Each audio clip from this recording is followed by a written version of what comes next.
Right breaking చూస్తున్నాం. Christmas festival వేళ కర్ణాటకలో తీవ్ర విషాదం నెలకొంది.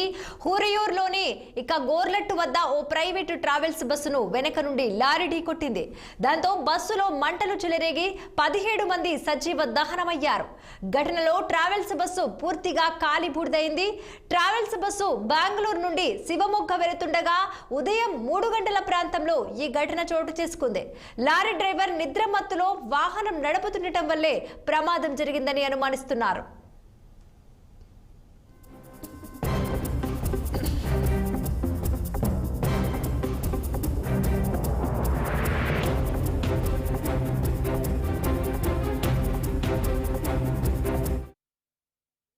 తాకి బస్సును కంటైనర్ లారీ ఢీకొట్టింది.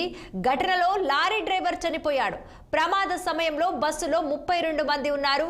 క్షతగాత్రులకు ఆసుపత్రిలో చికిత్స పొందుతున్నారు. సంఘటనా స్థలాన్ని పరిశీలించిన పోలీసులు ప్రమాదానికి గల కారణాలు ఆరా తీశారు. ఘటనపై హిరియూర్ పోలీస్ స్టేషన్లో కేసు నమోదైంది. పండగ పూట ఈ విషాదం చోటు చేసుకోవడంతో కుటుంబ సభ్యులు, బంధువులు కన్నీటి పర్యంతమవుతున్నారు.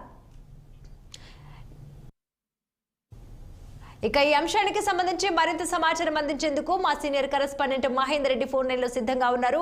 మహేందర్, చెప్పండి, ఈ ఘటన ఎప్పుడు జరిగింది, ఎలా జరిగింది, పూర్తి డీటెయిల్స్ ఏంటి?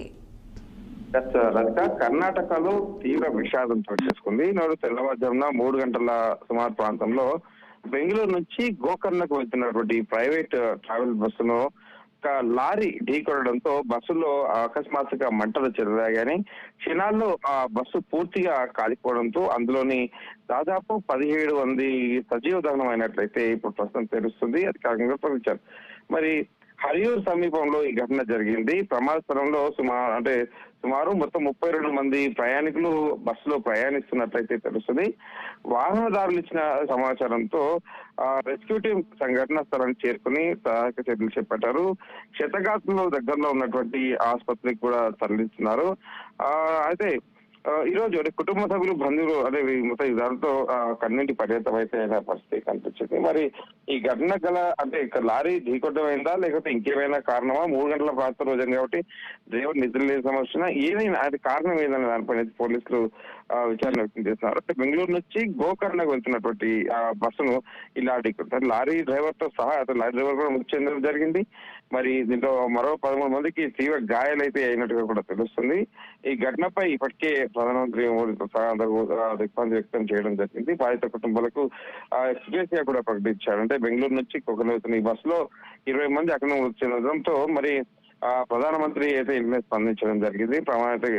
వాళ్ళకి ఎక్స్గ్రేషియా 2 లక్షల ఎక్స్గ్రేషియా ఇవ్వనట్టు కూడా ప్రధానమంత్రి చెప్పడం జరిగింది. గాయపడిన వారికి 50,000 ఇస్తామని కూడా. ఇటీవల కాలంలో దేశంలో బస్సు ప్రమాదాలు ఎక్కువయ్యాయి. రోడ్డు సేఫ్టీ అధికారులు రోడ్డు ప్రమాదాలపై అవగాహన కల్పించినప్పటికీ రోడ్డు ప్రమాదాలు తగ్గడం లేదు. ఇప్పటికైనా డ్రైవర్లు బస్సులు నడిపించినప్పుడు జాగ్రత్తలు తీసుకోవాలంటూ కూడా పలువురు కోరుతున్న పరిస్థితి కనిపిస్తుంది. మరి ఇప్పటికైతే ఇంకా కేసు అయితే దర్యాప్తు చేసుకుని ఇంకా విచారిస్తున్న పరిస్థితి కదా. క్షతగాత్రులు సమీప ఆసుపత్రుల్లో కొంతమంది చికిత్స పొందుతున్నారు. కొంతమంది పరిస్థితి విషమంగా ఉందని కూడా తెలుస్తుంది.